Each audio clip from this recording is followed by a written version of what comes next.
It so happened, while talking of languages, one more very interesting thing happened which you must know.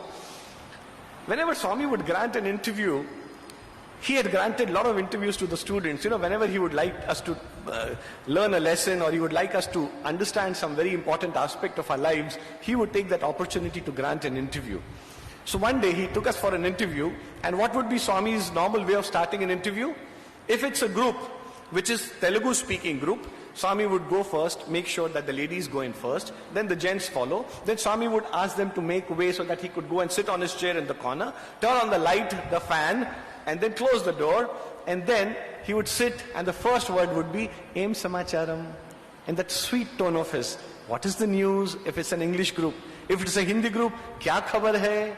And then somebody would speak something, and picking up those words, Swami would go on with his discourse. And after discourse would be the cream on the cake, which would be Swami would call you for a personal interview.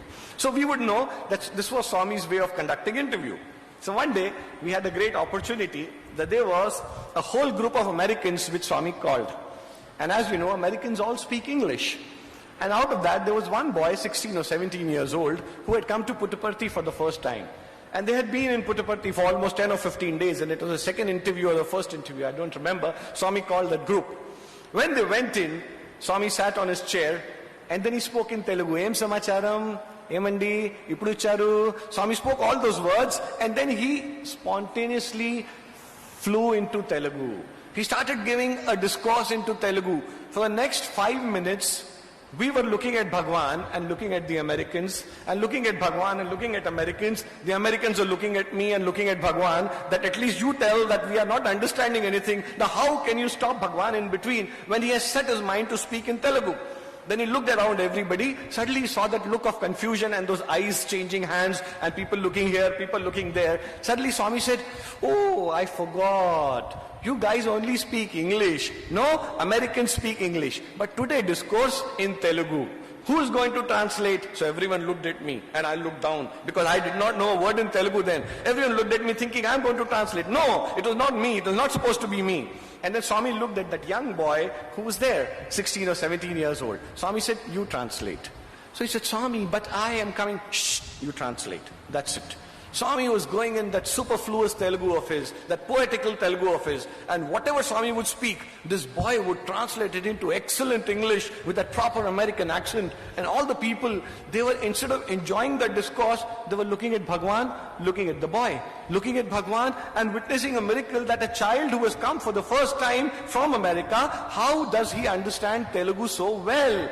So all of them thought that this is a big miracle which Swami is showing. So soon after the interview got over, that was a miracle which all of us saw. We all came out and everybody started congratulating that boy. And they said, my God, what lovely translation you did. I'm sure you must have called for that book, Learn Telugu in 30 days. And you must have learned that Telugu. And Swami knew that you could speak in Telugu. That's why Swami asked you to speak in Telugu. See what lovely translation you did in Telugu. Very good, wonderful. God bless you. And all that. Everyone came and congratulated him that lovely you translated. And the guy was giving such a funny look on his face. Telugu? What Telugu? Then after that, when the last guy came to him and congratulated, he said, please excuse me. It was not Telugu. All this while I heard Swami speak in English. Only thing, the accent was Indian. I just copied every single word of what Swami spoke in English and spoke in an American accent. So it was so easy for me to do. So now imagine a group of 40 people sitting in a room.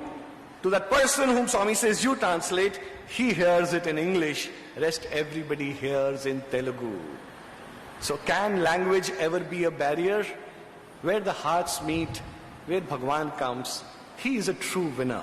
He closes you, he draws you. And would wonder, why would Swami draw you so close? Why would Swami give you these experiences? Why would Swami let you go through this beautiful stage of interview and understand? Because Swami was sowing that seed of samskara into you. He was putting that seed. And what does Swami say about chamatkar? He says, when I put chamatkar, when I show a miracle, chamatkar, after seeing the chamatkar, you get drawn towards me. When you get drawn towards me, I sow a seed of paropkar into your heart. And when you get that paropkar, with that paropkar, seed of paropkar in your heart, you go to the society, you can go there and do sakshatkar. This is what? A whole stage which comes in. It is chamatkar, chamatkar se paropkar, paropkar se sakshatkar. This is how a whole ladder goes with Bhagwan, wherein he gives you that miracle. And that instills faith in you, and it makes you understand that how small you are and how Swami is really, really driving your force.